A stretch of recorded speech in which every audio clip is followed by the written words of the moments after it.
Thank you, Honorable Chairman, sir, for giving me the opportunity to speak on taxation and other laws. Sir, this is one more bill which the government has brought as ordinance during COVID period with an objective to give some relaxations for submission, easing some compliances, extension of time limits under CGST and exemption of donations made under PM CARES Fund. Sir, under Vivad Se Vishwas Act, Honorable Finance Minister also proposed to extend the date for payment without any additional amount till 31st of December 2020. These are all welcome measures and I hence on behalf of my party support this bill and justify the ordinance brought by the government. Sir, with your permission, I wish to make a few observations on some of the provisions of the bill and wish to make a few suggestions for the consideration of Honorable Finance Minister. Sir, real estate sector has got the biggest dribbling due to this pandemic. It is the second largest provider of employment after agriculture and also contributing more than 10% to the GDP. There is no doubt that Government of India has taken some measures, but the main demand of the real estate sector is to give industry or infrastructure status. Secondly, GST is not giving them input tax credit. Because of this, the burden is falling on the home buyers. So will the Honorable Finance Minister restore input tax credit and give industry or infrastructure status to real estate sector is what I want to ask.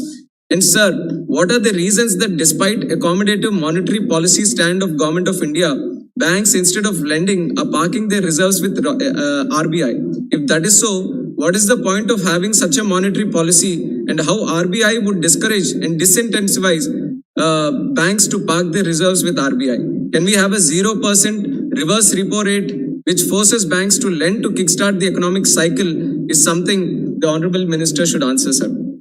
Sir, also I'd like to mention the point regarding PM CARES, where I certainly believe that there should be more transparency in use of PM CARES fund created to deal with the pandemic.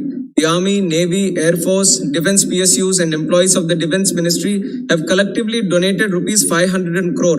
When donations are made from taxpayers' funds by government bodies, the public has the right to know where it is going. This is where the problem lies, sir, its lack of transparency. The central government has stated that CAG will not audit the fund, rather it will be audited by independent auditors. Whereas I believe that the PM CARES fund has been created with a just cause to deal with the pandemic.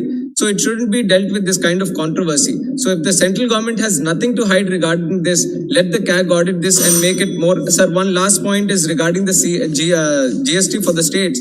Now, I don't want to argue with the point that force majeure is being constantly used to explain this kind of situation. But in any kind of agreement, sir, let it be whatever the nature of the business or the nature of the parties, this clause is already there.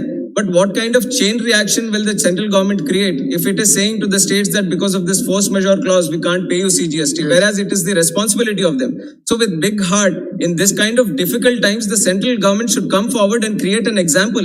Whereas if the farmers and some companies, if the companies come tomorrow and say to the farmers that because of this force majeure, we can't pay you, it can lead to a very bad chain reaction in the country also, which we might not be able to stop. So that's why the central government should rethink on the GST revenues which they have to give to the state government, especially with Andhra Pradesh, sir, it is going under a real financial crisis and it is necessary for the central government to interfere and give sufficient funds so that we get back on track. Thank you very much, sir. Honorable Member Sri Ravindra